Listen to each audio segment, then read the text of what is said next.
Hello, welcome to Bad at Board Games, where I'm bad at board games, so you don't have to be. My name is Brad Lake, and today we're going to be talking about kickstarting Cthulhu, Death May Die, Fear of the Unknown is what it's called, and this is one of Toph and I's favorite game.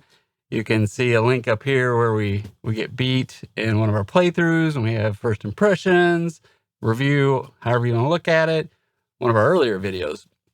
So you can get a good laugh at that and how bad it looks, how bad we sound. Who knows? You might have a good laugh with it. But you are here to talk about the big Cmon Kickstarter. I've been waiting for this. I was wondering if this was going to take all my money, but we can stick to the end and we can see what the value is because I've been pleasantly surprised.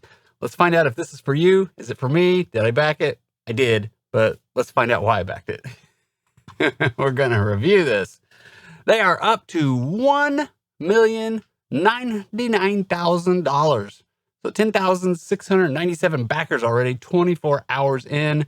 I literally sat on my phone waiting for this stupid thing to trigger, and it ended up being 3 o'clock in the afternoon. I thought that was a very odd time. I was expecting noon or 11 or I don't know, but that didn't happen. So we have a very cool box art going on here. We got Relic, the Cthulhu dude, coming out of the water, ships town, all kinds of horrible stuff going. So what I was happy about is that you can get this game for $100. I thought that was very good. When you look at, I think I got Toph Cthulhu Death May Die, the original, for Christmas and last year, and I think I got it for under $100, but that was retail after it had been out for a little while, so I might have got it for $89, so $90. So this is only $100. So I was pleasantly surprised. I was expecting this to come in at $150 and be oh, what am I going to do? So from that standpoint, I was pretty happy. It comes with miniatures with $100. It's, the base game, standalone. It's not an expansion. All the good stuff for $100. I was pleasantly surprised, backed it immediately. So you don't have to stay to the end. You can click off now. But it's 1 to 5 players, and I've played it at all player counts. Solo, 2, 3, 4, 5. It works at all of them. 90 minutes. I guess it just kind of depends on how long you've been playing the game or not. It can go a little bit longer, it can go a little bit faster, especially if you die. One person dies, you're out. Co-op game. So this is great for just getting everybody on the same page and we got to do something, right? We have new Elder Gods going on here.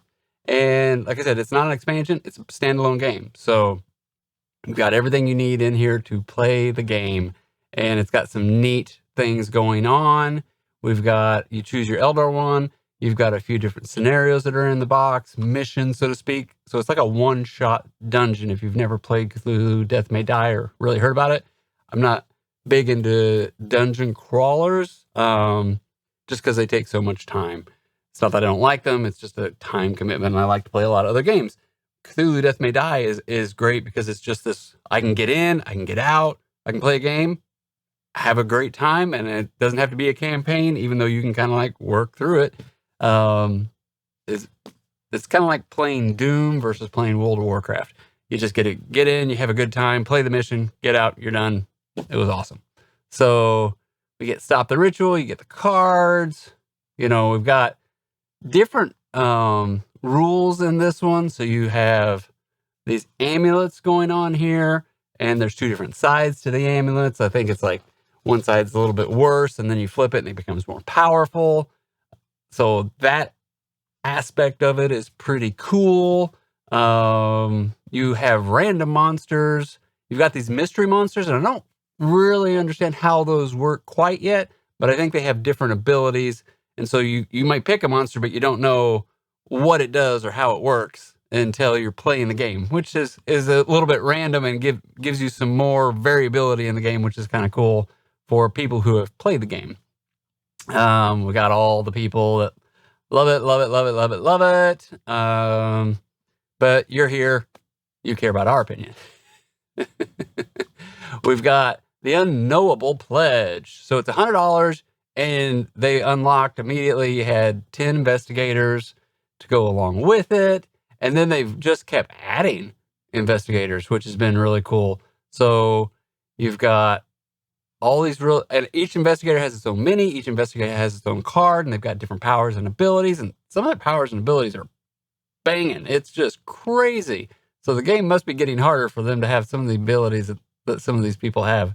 We've got uglier cultists. They look like something out of Lord of the Rings. The Easterlings.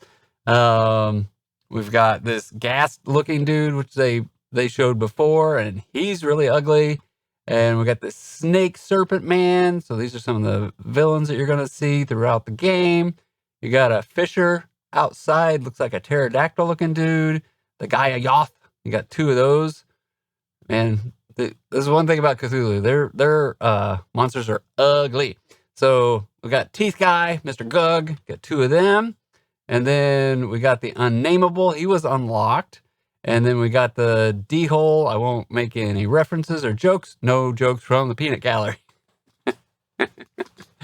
I am a child in a man's body. So that's a big dude. And I imagine... So the Unnameable became like I think he's got his own scenario and kind of Elder God-ish. Maybe not. And then I'm not sure about this guy, what his deal is yet. I don't remember reading about him. And then we got Sathogo. I won't be able to pronounce his name. And the Elder God comes with a mini boss, so to speak. So I'm assuming this Amorphous Scion is the mini boss with his box. And then he's got his own cards that goes along with him.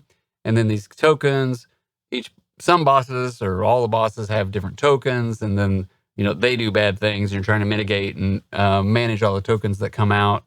And the minion card. So Tsagwa, these are his cultists. And the Amorphous guy is there. And then we got the Elder box of Ezathoth. And he looks a bit like one of the earlier ones-ish, but they're all different.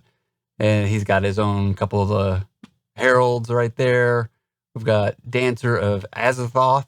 We've got 4 of those. We got his Elder cards, his Mythos cards. He's got Cosmic tokens, which doesn't sound good.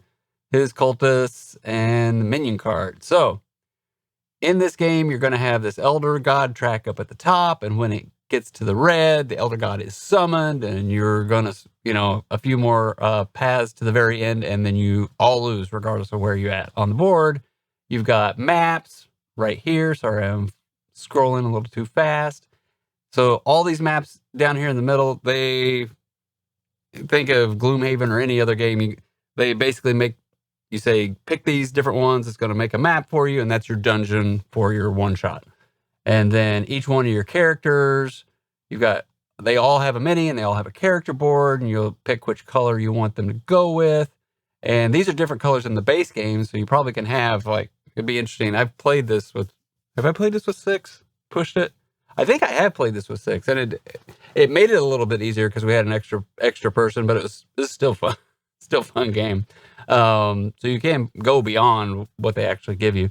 So, you got different colors here, so you could probably have a much bigger battle going on if you wanted to make that happen.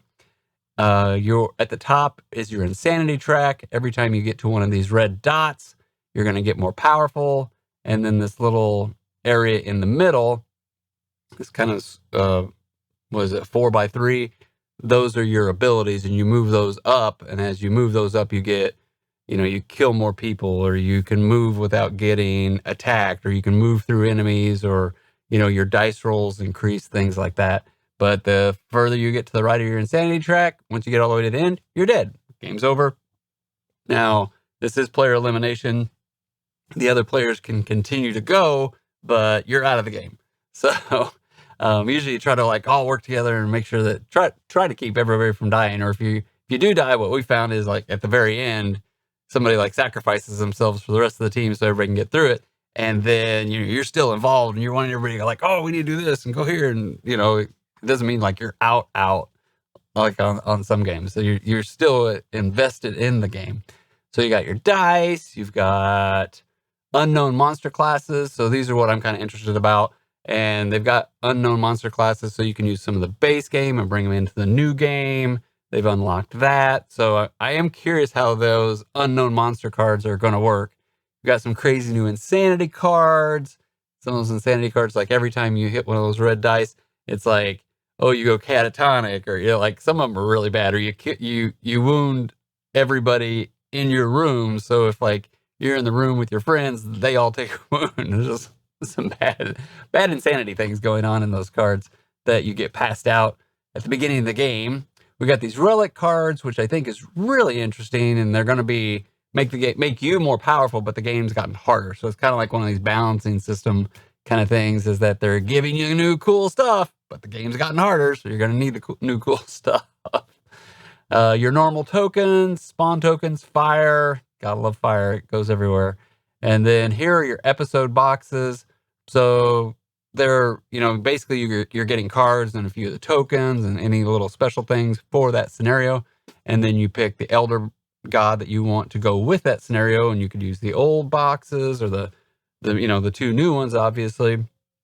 And then you combine those and make your own unique scenario. So ends up being pretty cool that way. And we've got discovery cards, which are kind of like when you get in a room by yourself, you get to investigate, and then these discovery cards are what you would draw from and kind of see what you might get. You might get like a pistol, or you might get a companion, or something that kind of helps you or hurts you until you get the right combination of things.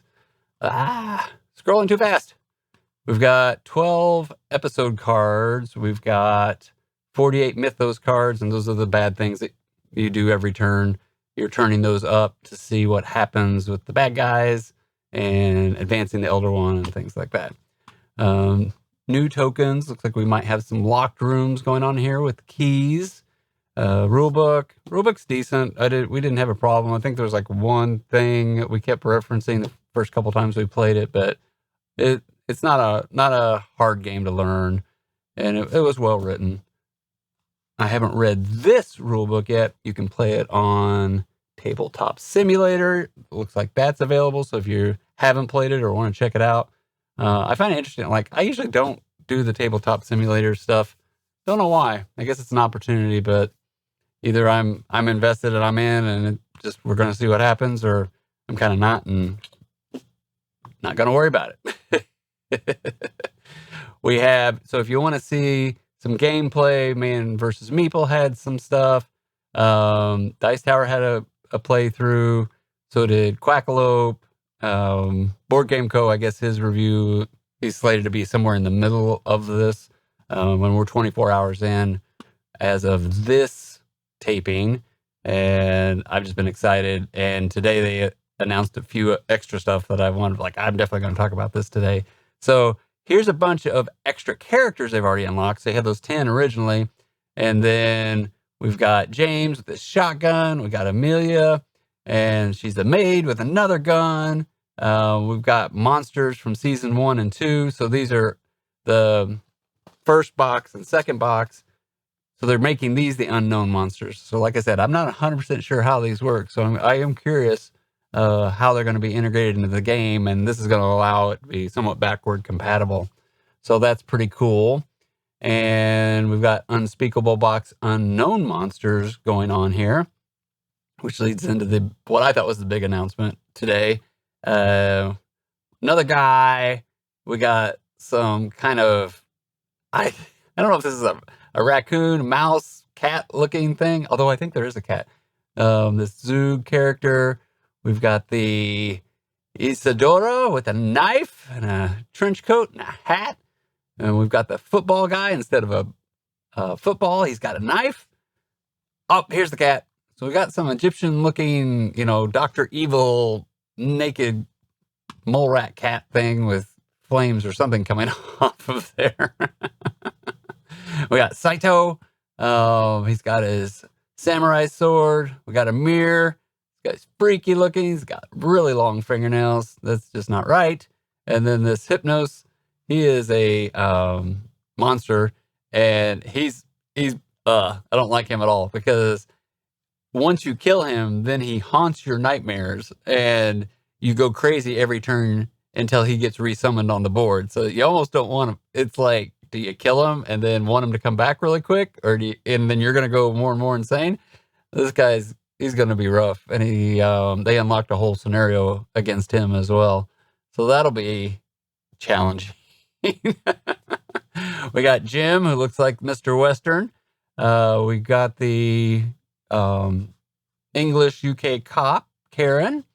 And then we've got a lost episode. So we've got some more Mythos cards. And I believe this box goes with Hypnos here. So I think that's how, when I read the description and the email they sent me, that's what that was about. We have Cook. We have Eve. Lots of stuff. You may be. So, sorry. Told you I was a small child in man's body. We got Tom, the investigator figure, and dashboard. All right, that's the way they all work. Optional buys. So this is what excited me today. So I thought, I'm like, well, I've wanted the big Cthulhu, wanted the big Marvel Galactus too, but I was like, I'm not gonna pay for that. But I have wanted this Cthulhu guy for about 3 years, or from whenever it kickstarted. I didn't realize it came with the Kickstarter. And I thought it was just one of those collectibles that you could go buy somewhere, and found out later, like, no. And I'm not willing to pay like $350, I think is what this thing's selling for. The Unspeakable box is like selling for over $250, $300 if it's unopened. It's not worth that. It's just not. But I thought, hey, this Kickstarter, they're going to have that. And then they didn't when it was launched, but now it's kind of one of those, like, drawing everybody in, right? Hey, get a chance to get the Unspeakable box. Now, what I haven't read is if you can buy this by itself.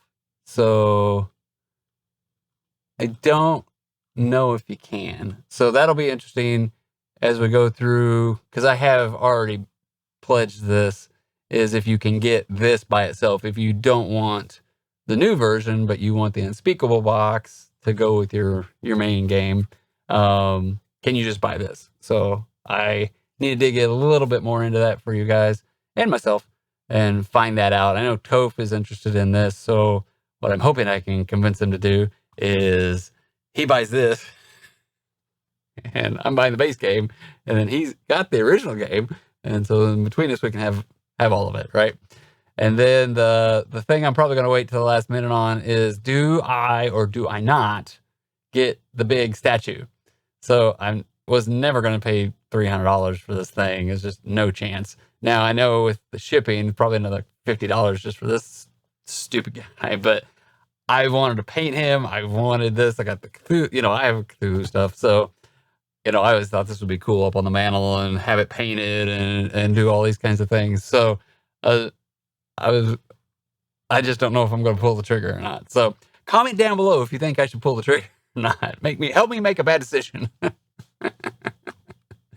How to choose the optional buys. Okay, look, we go in here. Go to our manage your pledge, then change your pledge and confirm your pledge level and amount. You'll be directed to configure the reward page, where you'll be able to select available option buys as well as any additional value you'd like to add to your pledge. Then click continue toward the bottom of the page. So maybe if you wanted to just buy this, you could just go in and pledge $1 and then change it. And then maybe that would unlock it for this. So if anybody wants to check that out, just pledge it for $1 and then see if this option comes available.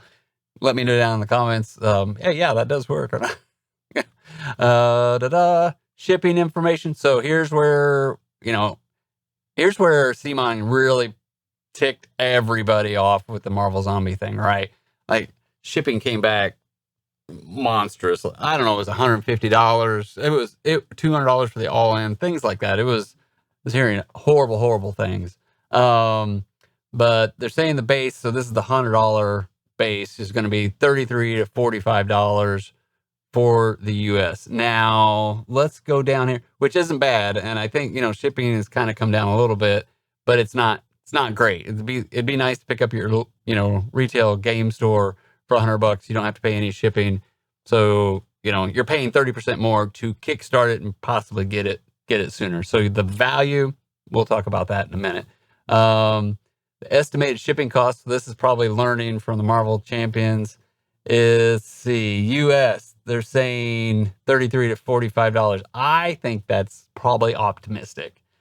This is a big guy. So you're saying the box that's about, I don't know, the Cthulhu box is, I mean, it's bigger than this, but it's, I don't know if we have it, but it's about that size. This thing is like this.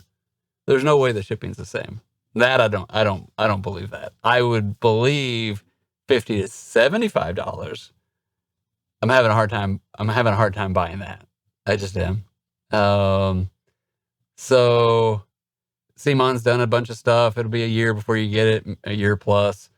And we'll see what kind of happens. So where am I at with this? So I backed this for $100. What's my value rating? My value rating at $100, I think, considering it's Kickstarter, I don't think shipping looks that bad. I'm going to say the value of this is probably a 4 for the base game. Now, if you can just get the Unspeakable box, I think the value also is around a 4 because you can't get it anymore. It's been out of print. People are scalping it, selling it for, $200, $300, $400. The big guy's in the same predicament. He's $350, $400, $500 for that. So just to get it, because it's now going to be available, if you've ever wanted those, if you've had those, then I'd say this is your chance to get those. Don't pay the money out on the market right now on the second hand. It's just crazy. So if you have the money, if it's in your budget, then this would be your opportunity to get these. And I would definitely be talking to Toph tonight about that. But my value rating, like I said, I'm all in on this. Well, I'm all in on the $100 right now. But I just really like this game. This is one of my favorite games. So as we look at this, it goes up from there. Like this Unspeakable box is more than the base game. And the base game, or this new expansion game, is only $100. So that's better than this, right? I don't know how easy it is to get season 1 or season 2 right now on like Amazon or your local game store or anything like that.